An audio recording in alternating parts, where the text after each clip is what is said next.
Once the video came out and people were like side-by-siding those shots, I was like, oh, I'm sorry, I didn't mean to do that. Hi, I'm Role Model, and this is For the Record.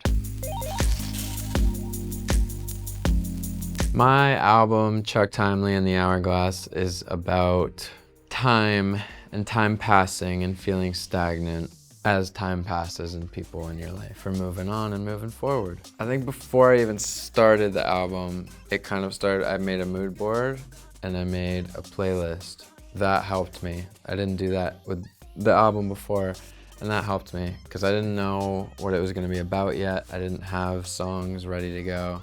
I just like knew what I wanted it to look like and sound like. And then I had a busy summer where I couldn't be in the studio yet, so I just started writing about what was happening in my life, and a lot of the songs that were coming out were about this like 2-year period of being single and feeling a little bit lost. By the time I could get in the studio, I had a lot of material to like bring in and like a clear vision this time, and that was very helpful.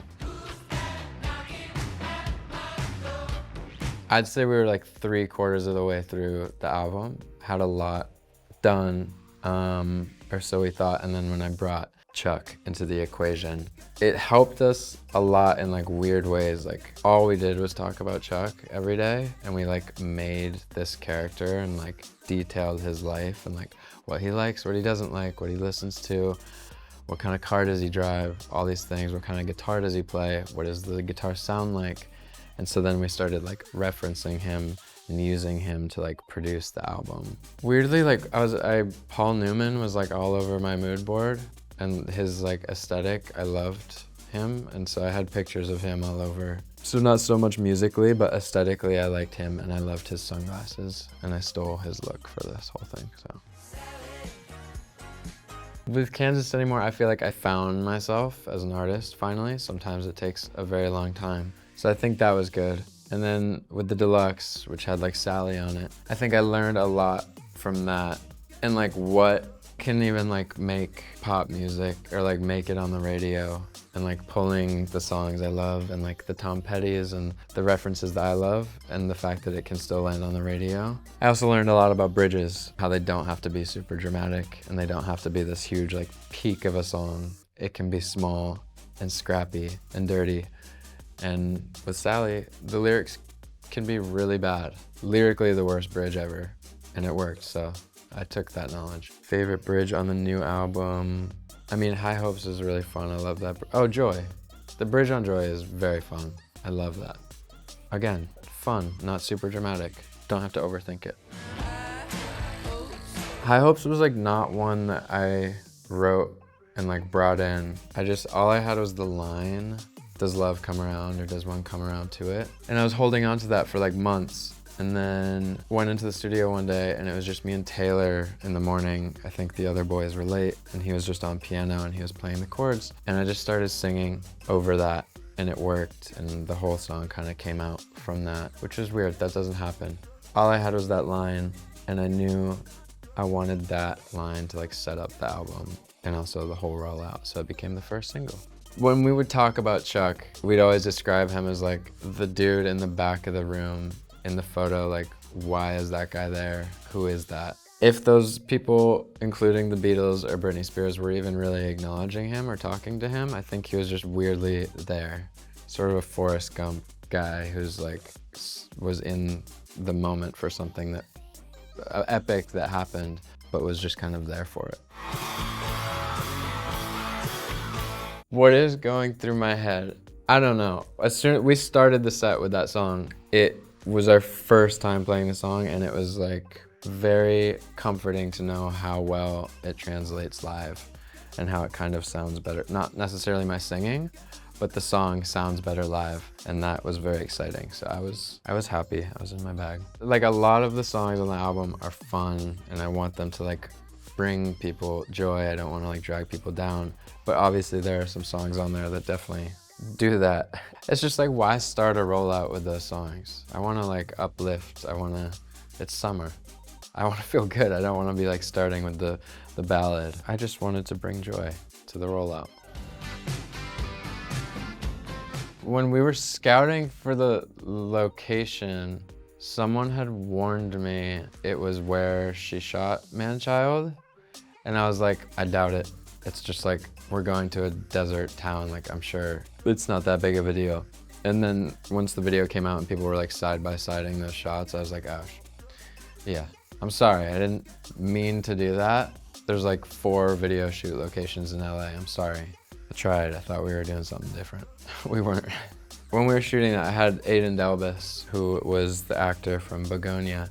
I had him play my best friend in the video. We had like Zoomed previously because I wanted to like just talk to him before and like try and get him to be comfortable around me. But that day was the first time we had met, and he was really shy at first, which I expected.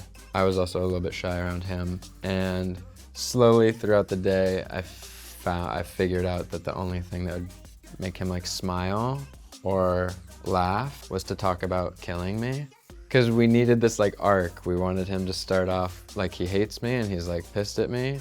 And then we wanted him to like slowly come around and have like a happy ending. And so the only way I could get that emotion out of him was like just talking about him killing me, basically. Like he'd be like, what if I threw you in front of this train that's passing by? And I'd be like, ah, yeah. And then I'd have to bring that back later and be like, you're killing me. You're laying me down on the ground like a car's running me over. And it would like bring his smile out. So whatever it takes. Easiest song to write. Love IU was very quick. Joy was the last thing we made. Service Receipt, there are a lot of versions, and everybody believed that song for a long time. And there were like 5 versions of it. But I knew there was something there, and I fought for it, and we finally made a version that was like great. But I had to fight for that one. I mean, like all of Good Thing I'm very proud of lyrically. Also Honeydew I'm very proud of lyrically. Those songs, even though they're not like uppity pop radio, usually end up being my favorite ones, and then people find themselves more in those songs, which is good. Audrey Hobart, I think like paints the perfect picture and like does not shy away from like details. I think she's really good at like, I think everyone thinks our stuff is like brutally honest, but hers is like brutally honest, and she's the real deal. I think it like feels like a happy ending without it fully being a happy ending. There's a lyric change in the last chorus that's like, maybe this is what love looks like. I did it with Kansas Anymore as well. I like to leave it open-ended. I don't think I like a fully happy ending.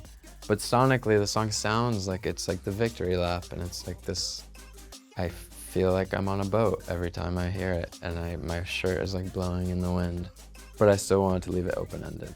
I don't know the difference between the 2 albums. I think I just like keep learning.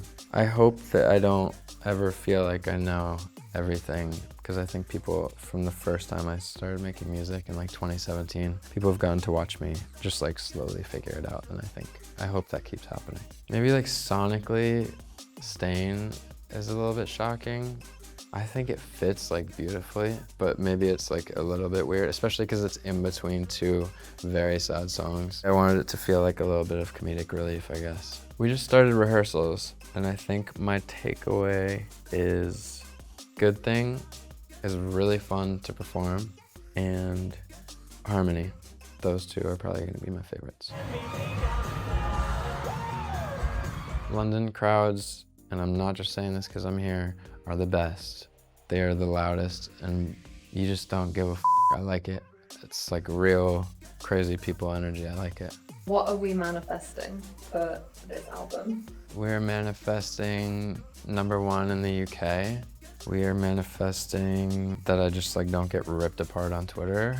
That Anthony Fantano doesn't get his hands on that. His grimy little hands. Keep him off my album. That's what I'm manifesting. Ideal Chuck Summer. Well, he's always working. He works at like a car shop. He's got a lot of weird jobs. I hope that he gets time off, and I think he probably drinks a little too much, but it's summertime, so go for it. And that's it. Get your sunglasses on and slack off. Go listen to Chuck Timely and the Hourglass. It's out now. I hope you enjoy it. I love ya. Mwah.